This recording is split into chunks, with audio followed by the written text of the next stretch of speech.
the chief of DARPA and the president of an arms manufacturing company. What business did they have at a nuclear weapons disposal facility? The truth is that secret exercises were being conducted at the time the terrorist group attacked. Must be extremely important exercises if those two were directly involved. Were they testing some kind of new advanced weapon? I'm not privy to that information. Do we know exactly where they're being held? The DARPA chief has also been injected with a mini transmitter. As you get closer, you should be able to pick up his location on your radar.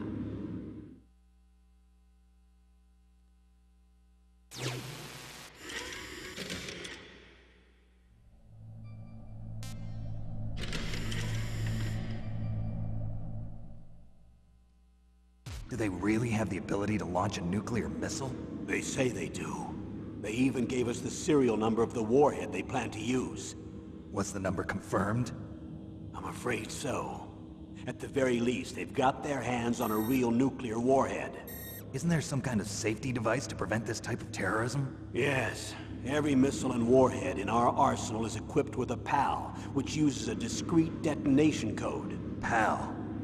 Permissive Action Link. The safety control system built into all nuclear weapons systems. But even so, we can't rest easy. Why not? Because the DARPA chief knows the detonation code. But even if they have a nuclear warhead, it must have been removed from its missile. All the missiles on these disposal sites are supposed to be dismantled. It's not that easy to get your hands on an ICBM. That used to be true. But since the end of the Cold War, you can get anything if you have enough money and the right connections.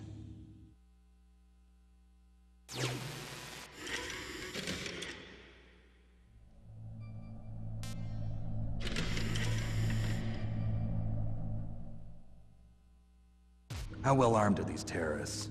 I know there was an exercise going on at the time they revolted. They're heavily armed, I'm afraid.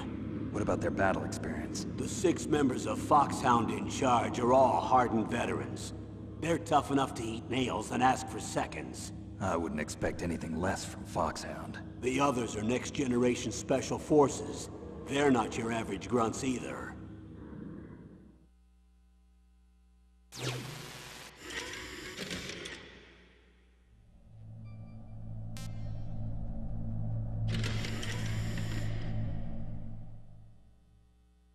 So what exactly are they demanding? A person's remains. Remains? That's right. To be more accurate, cell specimens which contain the individual's genomic information. Cell specimens? Why would they want that? The terrorists need them. You see, these next-generation special forces have been strengthened through gene therapy. Strengthened? You've heard of the Human Genome Project. They've been mapping the human genome, and they're nearly finished. Following up on this research, the military has been working towards identifying those genes which are responsible for making effective soldiers. There are genes that do that? Yes. And using gene therapy, they're able to transplant those genes into regular soldiers. Gene therapy? I'll explain this part. With gene therapy, we can remove those genes which we know may lead to sickness or disease, and at the same time splice in genes with beneficial effects, such as resistance to cancer, for example. In other words, we can overcome all sorts of genetic diseases, and at the same time add genetic characteristics as desired. Okay. And so if you knew what genes were responsible for making the perfect soldier, you could implant them in the same way, right? Yes, we could. But it all depends on being able to isolate and identify those soldier genes. And in order to do that, it's helpful if you can study the genomic information of one of the greatest soldiers ever.